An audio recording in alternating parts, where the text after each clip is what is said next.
ma asaba min musibatin. Tidak pernah ditetapkan satu kejadian. Awas, hati-hati.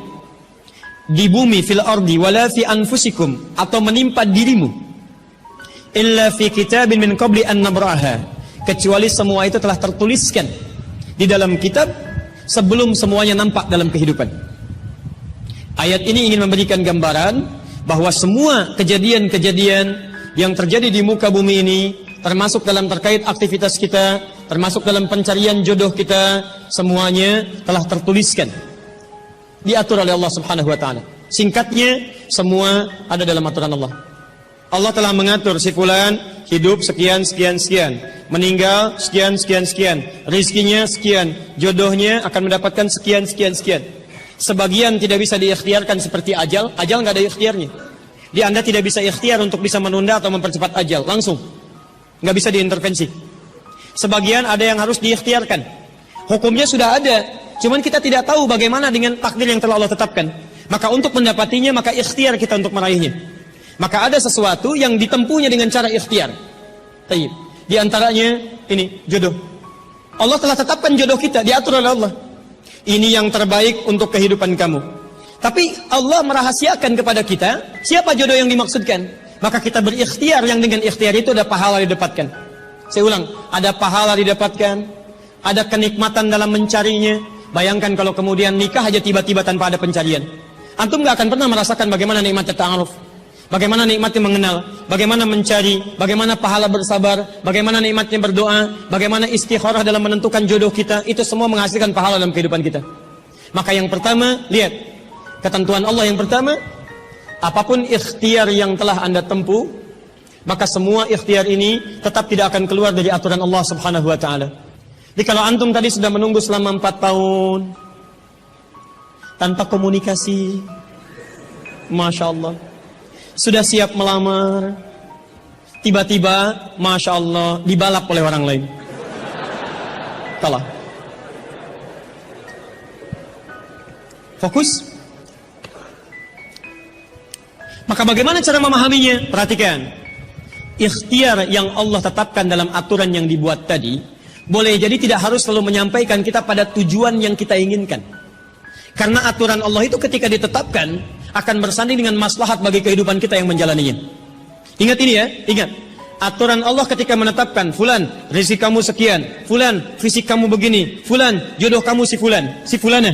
Ketika Anda menempuhnya dengan ikhtiar, tidak harus kemudian Anda meraihnya sesuai dengan keinginan Anda.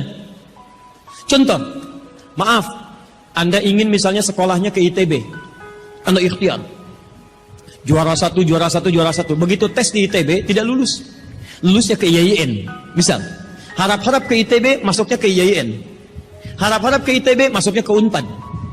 Ketika Allah kemudian menakdirkan Anda, misal keinginan Anda ke UNPAD, keinginan Anda ke ITB, tapi kemudian tiba-tiba beloknya ke UNPAD, bagaimana memahaminya? Perhatikan, kadang jalan kehidupan yang telah Allah tetapkan bukan harus menentukan hasil sesuai dengan yang Anda inginkan, tapi Allah menetapkan sesuai dengan apa yang Anda butuhkan. Anda ingin ke ITB, tapi apa yang Anda dapatkan di ITB bukan maslahat buat kebutuhan Anda, maka dibelokkan oleh Allah ke UNPAD supaya Anda mendapatkan apa yang Anda butuhkan dalam kehidupan Anda.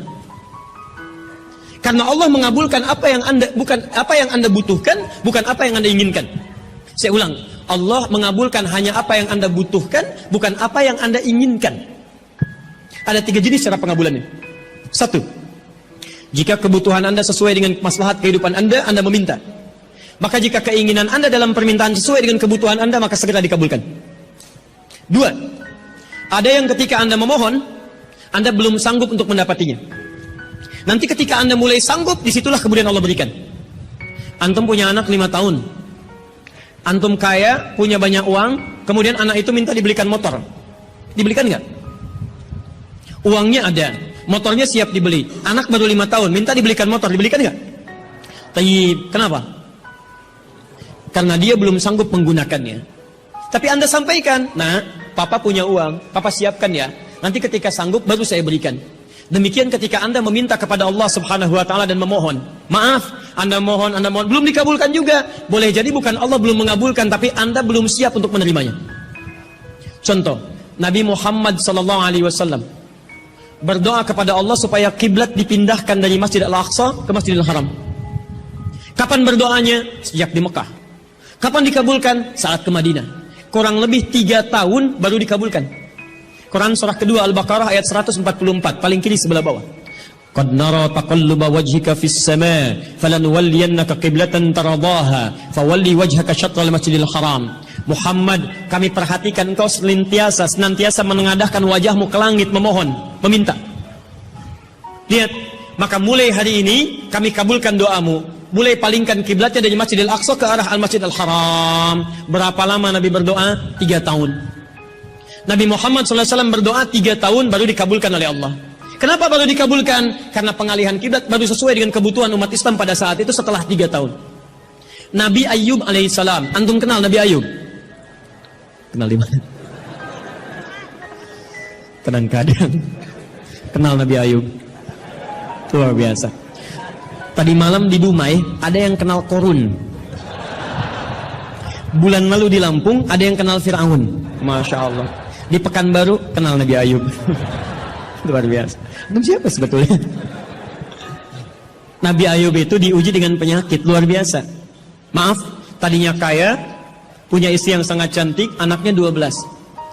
Hari yang bersamaan, hari pertama, maaf, diuji dengan harta semua habis. 1 hari.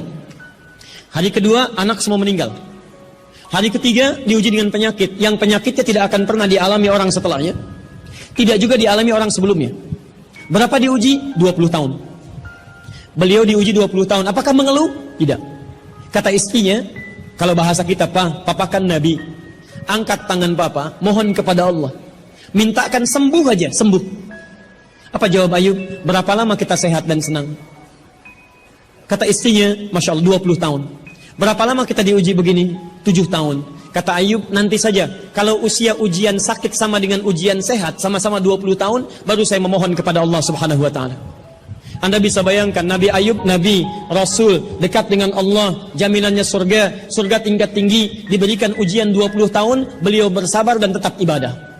Antum, Masya Allah, mahasiswa, baru semester 5, bukan Nabi, bukan Rasul, surga belum jelas, amalan masih berantakan, hisab masih menegangkan, surga belum ada jaminan, baru 4 tahun.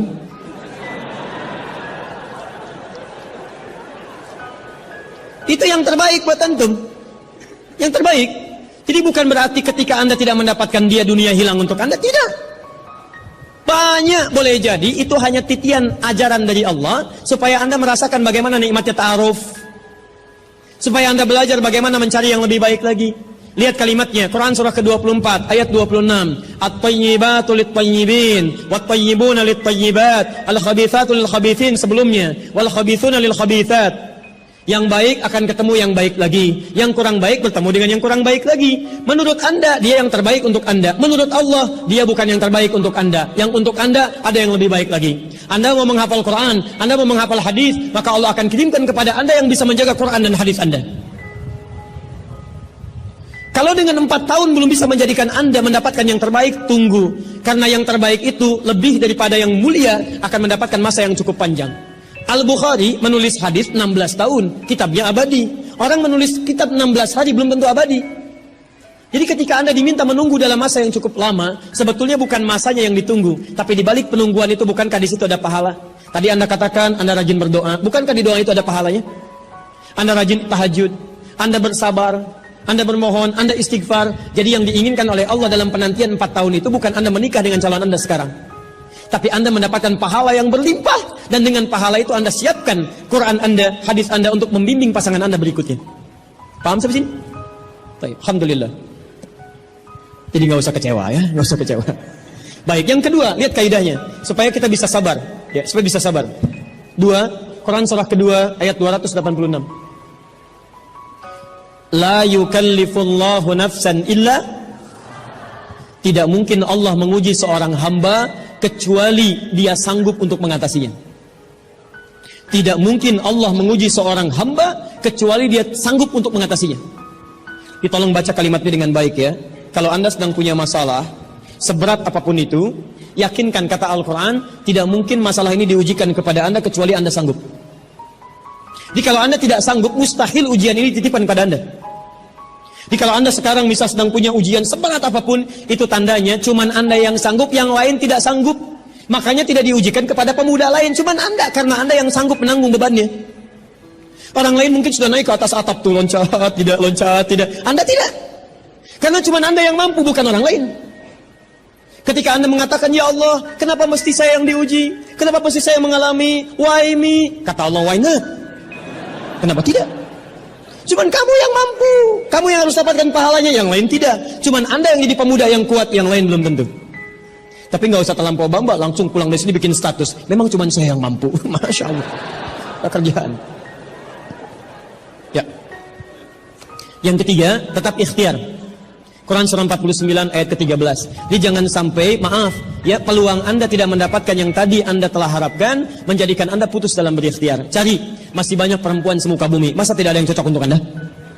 Lihat, ya ayuhan nasu inna khalaqnakum min dzakarin wa unsha wa untha wa ja'alnakum syu'uban wa qabail lita'arafu. Hei manusia, kami ciptakan engkau laki-laki, ada perempuan jodohmu.